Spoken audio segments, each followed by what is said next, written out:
নবম শ্রেণীর শিক্ষার্থীরা সবাই কেমন আছো? আশা করি সবাই ভালো আছো। তো আজকের এই ভিডিওতে নিয়ে এসেছি নবম শ্রেণীর 2025 সালের অর্ধবার্ষিক পরীক্ষার বাংলা প্রথম পত্র বিষয়ের প্রশ্নপত্র এবং সেগুলোর সাথে সেগুলোর উত্তরও। এবং এখানে আরেকটা গুরুত্বপূর্ণ কথা হলো, আমাদের এই চ্যানেলে এভাবে বাংলা প্রথম পত্র বিষয়ের মতো তোমাদের সকল বিষয়ের প্রশ্নপত্র এবং সেগুলোর উত্তর সহ প্রতিনিয়ত ভিডিও আপলোড করা হবে। তো তোমরা যারা যারা সম্পূর্ণ ফ্রিতে সেগুলো পেতে চাও তারা অবশ্যই আমাদের এই চ্যানেলটি সাবস্ক্রাইব করে নোটিফিকেশন অন করে রাখো, যাতে আমরা এগুলো আমাদের এই চ্যানেলে আপলোড দিলে তোমাদের কাছে সঠিক সময়ে নোটিফিকেশন পৌঁছে যেতে পারে। আশা করি বুঝতে পেরেছো। তো আমরা কথা না বাড়িয়ে ভিডিও শুরু করি। তো এখানে আমরা প্রথমে বহু নির্বাচনী প্রশ্নগুলো এবং সেগুলোর উত্তর দেখি। তো বহু নির্বাচনী প্রশ্ন থাকবে মোট 30টি থেকে 30টি প্রশ্নের উত্তর দিতে হবে এবং 30টি প্রশ্নের জন্য 30 নম্বর। তো আমরা এই প্রশ্নগুলো এবং সেগুলোর সাথে সেগুলোর উত্তরও দেখি। তো বহু নির্বাচনী প্রশ্নগুলো এবং সেগুলোর উত্তর দেখার পর আমরা দেখব সৃজনশীল প্রশ্ন এবং বর্ণনামূলক প্রশ্নগুলো। তো আমরা প্রথমে এই বহু নির্বাচনী প্রশ্নগুলো এবং সেগুলোর উত্তর দেখি। তো এখানে আমাদের 1 নম্বর প্রশ্নটি, ঈশ্বরচন্দ্র বিদ্যাসাগর কোন শতকে জন্মগ্রহণ করেন? তো 1 নম্বর প্রশ্নের উত্তর হবে খ, 19 শতকে। তারপর 2 নম্বর প্রশ্নটি, শকুন্তলা গ্রন্থটির রচয়িতা কে? তো 2 নম্বর প্রশ্নের উত্তর হবে ঘ, ঈশ্বরচন্দ্র বিদ্যাসাগর। তারপর 3 নম্বর প্রশ্নটি, আলী ইবনে আব্বাস বন্দীকে কত স্বর্ণমুদ্রা দিতে চেয়েছিলেন? তো 3 নম্বর প্রশ্নের উত্তর হবে ঘ, লক্ষ। তো এরপর আমরা 4 নম্বর প্রশ্নটি দেখি। তো 4 নম্বর প্রশ্নটি, খলিফার প্রকৃত নাম কি? তো 4 নম্বর প্রশ্নের উত্তর হবে ক, মাসুদ আল সাদাত, অর্থাৎ খলিফার প্রকৃত নাম হলো মাসুদ আল সাদাত। এরপর 5 নম্বর প্রশ্নটি, ড্যামাস্কাস শহরের বর্তমান নাম কি? তো 5 নম্বর প্রশ্নের উত্তর ক, দামেস্ক। তারপর 6 নম্বর প্রশ্নটি, রবীন্দ্রনাথ ঠাকুর কত খ্রিস্টাব্দে জন্মগ্রহণ করেন? তো 6 নম্বর প্রশ্নের উত্তর হবে খ, 1861 খ্রিস্টাব্দে। এরপর 7 নম্বর প্রশ্নটি, সুবাসিনীরা কয় বোন? তো 7 নম্বর প্রশ্নের উত্তর হবে ক, 3 বোন। এরপর 8 নম্বর প্রশ্নটি, কার পদশব্দ গাবি দুটি চিন্তু? তো 8 নম্বর প্রশ্নের উত্তর হবে খ, সুবার। সুবার পদশব্দ গাবি দুটি চিন্তু। এরপর 9 নম্বর প্রশ্নটি, মাছ ধরার সময় কেমন সঙ্গী সর্বাপেক্ষা শ্রেষ্ঠ? তো 9 নম্বর প্রশ্নের উত্তর হবে খ, বাক্যহীন, অর্থাৎ মাছ ধরার সময় বাক্যহীন সঙ্গী সর্বাপেক্ষা শ্রেষ্ঠ। এরপর 10 নম্বর প্রশ্নটি, সুবা ঘর থেকে বের হয়ে কোথায় লুটিয়ে পড়ে? তো 10 নম্বর প্রশ্নের উত্তর হবে গ, নদীর তটে। এরপর 11 নম্বর প্রশ্নটি, স্বশিক্ষিত বলতে কি বোঝায়? তো 11 নম্বর প্রশ্নটির উত্তর হবে ক, সৃজনশীলতা অর্জন। এরপর 12 নম্বর প্রশ্নটি, বই ফাড়া প্রবন্ধে প্রমোদ চৌধুরীর মতে আমাদের নির্জীব করেছে কোনটি? তো 12 নম্বর প্রশ্নের উত্তর হবে ক, অর্থ, অর্থাৎ বই পড়া প্রবন্ধে প্রমোদ চৌধুরীর মতে আমাদের নির্জীব করেছে অর্থ। তো 12 নম্বর প্রশ্নের উত্তর ক। এরপর 13 নম্বর প্রশ্নটি, প্রমোদ চৌধুরীর সম্পাদিত পত্রিকার নাম কি? তো 13 নম্বর প্রশ্নটির উত্তর হবে খ, সবুজপত্র। এরপর 14 নম্বর প্রশ্নটি, মনের দাবি রক্ষা না করলে কি বাঁচে না? তো 14 নম্বর প্রশ্নের উত্তর হবে ক, খ, আত্মা। এরপর 15 নম্বর প্রশ্নটি, গতাসু শব্দের অর্থ কি? তো 15 নম্বর প্রশ্নের উত্তর হবে ক, মৃত। এরপর 16 নম্বর প্রশ্নটি, কপোতাক্ষ নদ কবিতাটি রচনাকালে কবি কোন দেশে ছিলেন? তো 16 নম্বর প্রশ্নের উত্তর হবে খ, ইংল্যান্ডে। এরপর 17 নম্বর প্রশ্নটি, বাংলা ভাষায় মধুসূদন দত্ত প্রবর্তিত ছন্দ কোনটি?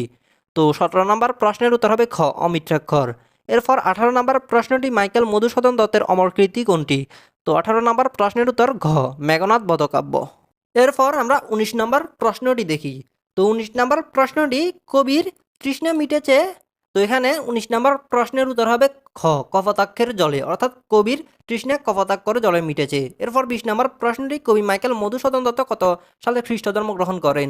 তো 20 নম্বর প্রশ্নের উত্তর ক, 1843 সালে। এরপর 21 নম্বর প্রশ্নটি, গোলাম মোস্তফা কর্মজীবনে কী ছিলেন? তো 21 নম্বর প্রশ্নটির উত্তর হবে খ, শিক্ষক। এরপর 22 নম্বর প্রশ্নটি, জীবন বিনিময় কবিতায় কে কাঁদিয়ে ফিরেছে? তো 22 নম্বর প্রশ্নের উত্তর খ, বাদশা বাবর। এরপর 23 নম্বর প্রশ্নটি আমরা দেখি, মানুষের কাছে সবচেয়ে শ্রেষ্ঠ ধন কি? তো 23 নম্বর প্রশ্নের উত্তর গ, পুত্র। মানুষের কাছে সবচেয়ে শ্রেষ্ঠ ধন পুত্র। এরপর 24 নম্বর প্রশ্নটি, বাবর কোথায় ঘুরতে লাগলেন? তো 24 নম্বর প্রশ্নের উত্তর খ, পুত্রের চারপাশে। এরপর 25 নম্বর প্রশ্নটি, তিমির রাত বলতে কবি গোলাম মোস্তফা কি বুঝিয়েছেন? তো 25 নম্বর প্রশ্নটির উত্তর হবে ক, অন্ধকার রাত। এরপর 26 নম্বর প্রশ্নটি, চকরির গান বলতে কি বোঝানো হয়েছে? তো 26 নম্বর প্রশ্নের উত্তর হবে খ, ফাফিয়ার ডাক। এরপর 27 নম্বর প্রশ্নটি, কোন জড়ে হজরত ওমরের কুটির ভেঙে পড়েছে? তো 27 নম্বর প্রশ্নের উত্তর হবে ক তাইফুন। এরপর 18 নম্বর প্রশ্নটি কাজী নজরুলের রচিত কাব্যনয় কোনটি? তো 28 নম্বর প্রশ্নের উত্তর খ বাংলার গান। এরপর 29 নম্বর প্রশ্নটি তকবীর শব্দের অর্থ কী? তো এই প্রশ্নের উত্তর হবে ঘ আল্লাহর দনি বা রব। এরপর 30 নম্বর প্রশ্নটি আবু শাহমা কে ছিলেন? তো 30 নম্বর প্রশ্নের উত্তর হবে ঘ আবু শাহমা ছিলেন হজরত ওমর রাদিয়াল্লাহু তাআলা আনহু এর পুত্র। তো শিক্ষার্থীরা আমাদের 30 নম্বরের বহু নির্বাচনী প্রশ্নগুলো এবং সেগুলোর উত্তর দেখা হলো। তো এবার আমরা দেখব 70 নম্বরের সৃজনশীল এবং বর্ণনামূলক প্রশ্নগুলো। তো শিক্ষার্থীরা আমরা এখন দেখতে পাচ্ছি সৃজনশীল প্রশ্ন। তো এখানে সৃজনশীল প্রশ্ন মোট 8টি থাকবে। 8টি থেকে যে কোনো 5টি প্রশ্নের উত্তর দিতে হবে। তো এই 5টি প্রশ্নের জন্য তোমরা পাবে 50 নাম্বার, অর্থাৎ প্রতিটি প্রশ্নের জন্য 10 নাম্বার করে। তো আমরা সৃজনশীল প্রশ্নগুলো দেখি। তো এখানে 1 নম্বর প্রশ্নটি। তো এখানে আমরা এই প্রশ্নগুলোর উদ্দীপক পড়ে পড়ে সময় নষ্ট করবো না, শুধু ক খ প্রশ্নগুলো দেখে দেখে চলে যাব। তো এখানে 1 নম্বর প্রশ্নের ক নম্বর প্রশ্নটি প্রত্যুত্তফাকা শব্দের অর্থ কী? তারপর খ নম্বর প্রশ্নটি খলিফা মামুন কিছুক্ষণ মনে হয়েছিলেন কেন? তারপর ঘ নম্বর প্রশ্নটি উদ্দীপকের বন্দির ঘটনা প্রত্যুত্তফাকার গল্পের কোন ঘটনার সাথে কথা স্মরণ করিয়ে দিয়ে ব্যাখ্যা করো। তারপর ঘ নম্বর প্রশ্নটি আমজাদ ও আলী ইবনে আব্বাস উভয় বন্দি কর্তৃক উপকৃত হলেও এরা একরকম নয়, বিশ্লেষণ করো। তারপর 2 নম্বর প্রশ্নের ক খ প্রশ্নগুলো। তো 2 নম্বর প্রশ্নের ক নম্বর প্রশ্নটি সুবার গ্রামের নাম কি? তারপর খ নম্বর প্রশ্নটি পিতামাতার নীরব হৃদয়বার কথাটি দ্বারা লেখক কি বোঝাতে চেয়েছেন?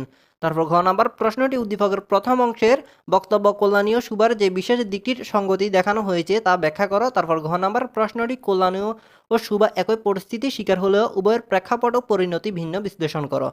এরপর 3 নম্বর প্রশ্নের ক নম্বর প্রশ্নটি সাহিত্য চর্চার আনন্দ থেকে বঞ্চিত হওয়ার অর্থ কী? তারপর খ নম্বর প্রশ্নটি বিদ্যার সাধনা শিক্ষাকে নিজে অর্জন করতে হয় বলতে কী বোঝানো হয়েছে? তারপর ঘ নম্বর প্রশ্নটি উদ্দীপকের সাইফুল সাহেবের মধ্যে বই পড়া প্রবন্ধের যে দিকটি ফুটে উঠেছে তা ব্যাখ্যা করো।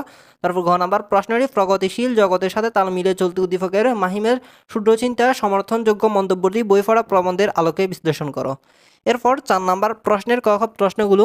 তো এখানে 4 নম্বর প্রশ্নের ক নম্বর প্রশ্নটি সুবা কিসের মতো শব্দহীন ও সঙ্গীহীন? তারপর খ নম্বর প্রশ্নটি পিতামাতার মনে সুবা সর্বদাই জাগরুক ছিল কেন, বুঝিয়ে লেখো। তারপর ঘ নম্বর প্রশ্নটি উদ্দীপকের সবিনার সাথে সুবার বৈসাদৃশ্য ব্যাখ্যা করো। তারপর ঘ নম্বর প্রশ্নটি সুবা গল্পে সুবার বাবা মা যদি উদ্দীপকের সবিনার বাবা মায়ের মতো হতো তাহলে সুবাকে গ্রাম ছেড়ে কলকাতা যেতে হতো না, মন্তব্যটির যথার্থতা বিচার করো। তো এরপর আমরা 5 নম্বর প্রশ্নটি দেখি। তো এখানে ক নম্বর প্রশ্নটি 5-এর সনেটের শতকে কী থাকে? তারপর খ নম্বর প্রশ্নটি স্নেহ তৃষ্ণা বলতে কী বোঝানো হয়েছে? তারপর ঘ নম্বর প্রশ্নটি উদ্দীপকের প্রতিফলিত অনুভূতি কবিতা কনদ কবিতার আলোকে তুলে ধরো। তারপর ঘ নম্বর প্রশ্নটি উদ্দীপকের প্রতিফলিত অনুভূতি অন্তরালের যে ব্যাপ্তি প্রকাশ পেয়েছে তাই কবিতা কনদ কবিতার মূল ভাব কথাটি বুঝিয়ে লেখো। তো শিক্ষার্থীরা এবার আমরা 6 নম্বর প্রশ্নের ক খ প্রশ্নগুলো দেখি। তো এখানে ক নম্বর প্রশ্নটি বিনিময় কবিতার রূপকার। তারপর খ নম্বর প্রশ্নটি জীবন প্রদীপ নিবিয়ে আসিছে অন্ত রবির প্রায় ব্যাখ্যা করো। তারপর গ নম্বর প্রশ্নটি উদ্দীপকের কবিরাজের সঙ্গে জীবন বিনিময় কবিতার কোন চরিত্রের মিল রয়েছে ব্যাখ্যা করো। তারপর ঘ নম্বর প্রশ্নটি উদ্দীপকটি জীবন বিনিময় কবিতা সম্পূর্ণ ভাব প্রকাশ করে না, মন্তব্যটি যথার্থতা নিরূপণ করো। তো এরপর 7 নম্বর প্রশ্নের ক নম্বর প্রশ্নটি হযরত ওমর ফারুক কবিতা কোন কাব্য থেকে সংকলিত হয়েছে? তারপর ঘ নম্বর প্রশ্নটি হযরত ওমরকে আমিরুল মুমিনিন বলা হয় কেন? তারপর ঘ নম্বর প্রশ্নটি চেয়ারম্যান আব্বাস আলী যেদিকে থেকে হযরত ওমরের সঙ্গে বৈসাদৃশ্যপূর্ণ তা ব্যাখ্যা করো। তারপর ঘ নম্বর প্রশ্নটি আব্বাস আলী চেয়ারম্যানকে ওমরের মতো আদর্শ মানুষ হতে হলে কী কী করতে হবে? ওমর ফারুক কবিতার আলোকে ব্যাখ্যা করো। তো এরপর 8 নম্বর প্রশ্নের ক খ প্রশ্নগুলো। তো এখানে 8 নম্বর প্রশ্নের ক নম্বর প্রশ্নটি সাইমুম কি?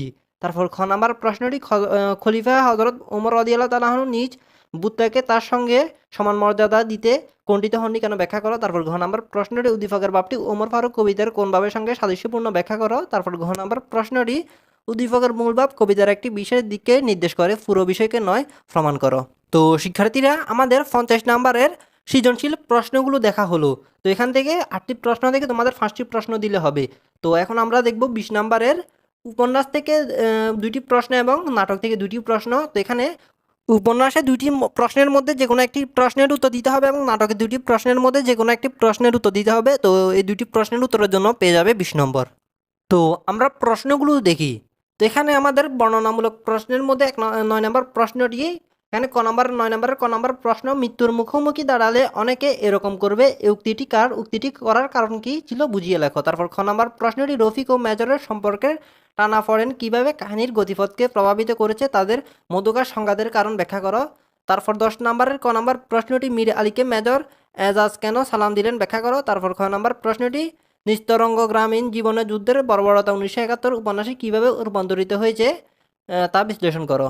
এরপর 11 নম্বরের ক নম্বর প্রশ্নটি সূর্যাস্ত আইন জমিদার হাতেম আলীর জীবনকে কীভাবে প্রভাবিত করছে। এরপর খ নম্বর প্রশ্নটি বহিফির ও হাতেম আলীর সম্পর্কের গতি প্রকৃতি বিশ্লেষণ করো। এরপর 12 নম্বরের ক নম্বর প্রশ্নটি তাহেরা কেন বহিফিরের সাথে ফিরে যেতে চেয়েছিল ব্যাখ্যা করো। এরপর খ নম্বর প্রশ্নটি হাসিমকে কি প্রতিবাদী চরিত্র বলা হয়, তোমার মন্তব্যের পক্ষে যুক্তি প্রদান করো। তো শিক্ষার্থীরা, আমাদের বহু নির্বাচনী প্রশ্নগুলো এবং সেগুলোর উত্তর দেখা হলো, তবে বর্ণনামূলক প্রশ্ন এবং সৃজনশীল প্রশ্নগুলো দেখা হলো, তবে সেগুলোর উত্তর দেখা হয়নি।